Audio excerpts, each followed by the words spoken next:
The Thing in the Moonlight. Morgan is not a literary man. In fact, he cannot speak English with any degree of coherency. That is what makes me wonder about the words he wrote, though others have laughed. He was alone the evening it happened. Suddenly, an inconquerable urge to write came over him, and taking pen in hand, he wrote the following. My name is Howard Phillips. I live at 66 College Street in Providence, Rhode Island, on November 24th, 1927, for I know not even what the year may be now. I fell asleep and dreamed, since when I have been unable to awaken. My dream began in a dank, reed-choked marsh that lay under a gray autumn sky, with a rugged cliff of lichen-crusted stone rising to the north. Impelled by some obscure quest, I ascended a rift or cleft in this beetling precipice, noting as I did so the black mouths of many fearsome burrows extending from both walls into the depths of the stony plateau. At several points, the passage was roofed over by the choking of the upper parts of the narrow fissure.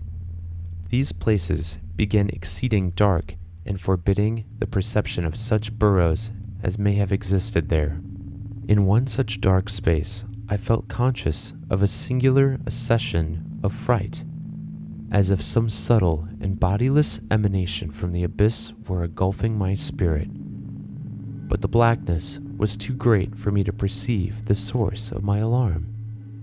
At length, I emerged upon a tableland of moss-grown rock and scanty soil, lit by a faint moonlight which had replaced the expiring orb of day. Casting my eyes about, I beheld no living object, but was sensible of a very peculiar stirring far below me. Amongst the whispering rushes of the pestilential swamp I had lately quitted.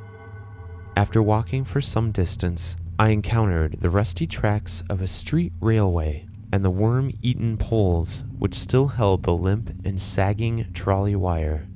Following this line, I soon came upon a yellow, vestibuled car numbered 1852, of a plain, double-truck type common from 1900 to 1910. It was untenanted, but evidently ready to start.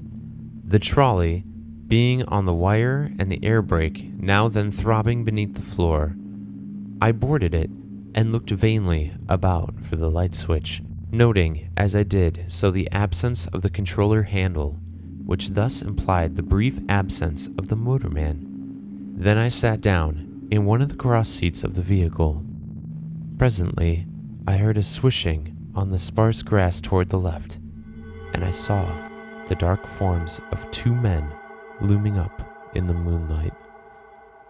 They had the regulation caps of a railway company, and I could not doubt but that they were conductor and motorman.